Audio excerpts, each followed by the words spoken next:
بسم الله الرحمن الرحیم. السلام علیکم ورحمت الله وبرکاتو.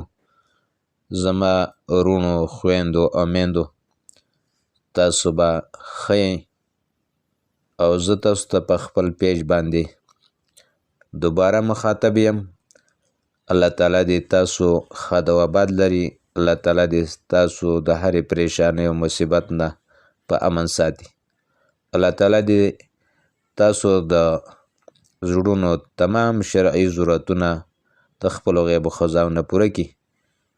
اوس زه تاسو ته یو معمول یو وظیفه هغه در کومه، خو د هغې نه مخکې تاسو ته دا په هره وظیفه کې زه تاسو ته دا ویم چې دا وظایف څومره وي د الله د رضا دپاره ملګرو ته شیر کوئ چې هغوی هم که هغه وظیفه د بیمارۍ نو هغه ملګری به صحت ومومي، د هغه به یو شرعي حاجت پوره شي او تاسو له به الله پاک د دې په شیر کولو باندې اجر او ثواب درکړي. هر شی خلک شیر کوي، وظیفې د شیر کولو ثواب او اجر داسې دی. نبی علیه السلام فرمایي الدالو علی الخیر کفاعلی، څوک چې د خیر کار ښودنه وکړي داسې شوه لکه د چې په خپله دا خیر کار وکړو، اگر چې هغه بل بیا وکړي خو دله الله پاک د هغې اجرونه او ثوابونه راکړي. دا عملنامې بیا زموږ او ستاسو د قیامته پورې جاري وي او دا عملنامې ډکېږي په نیکو اعمالو سره. هم په دغه نیت باندې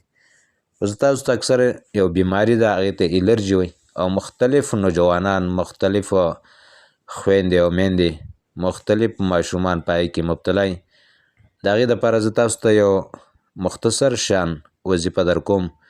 هغه وظیفه دا ده فکسونا العظام لحمه ثم انشأناه خلقا آخر فتبارک الله احسن الخالقین.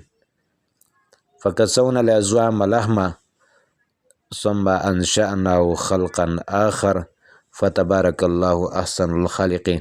دا اول به درود شریف وای، بیا به 21 پیرې دا آیات صحیح ساده به تلاوت کړي او د هغې نه پسې به بیا درود شریف وای. او دا چې که ظاهري په بدن باندې الرجي اثرات وي، فلاسونو به یې شوف کې یا کوف کې او داسې په ټول بدن به د الله سره راکاږي او نیم ګیلاس داسې اوبه پې دم که او هغه اوس که ماشوم وي یا پکې بدن کې الرجي، انشاءالله بفضله تعالی دغه الرجي به ستاسو د الله په فضل باندې ختمیږي. نو دا هم هر ملګري ته پکار دي چې دا شیر کړي چې هر یو ملګري له الله صحت ورکړي او څومره بیمارۍ څومره انسانان بیماران دي الله دې ټول ته شفا عاجله نصیب کړي او د هرې بیمارۍ نه دې الله موږ محفوظ وساتي. والسلام.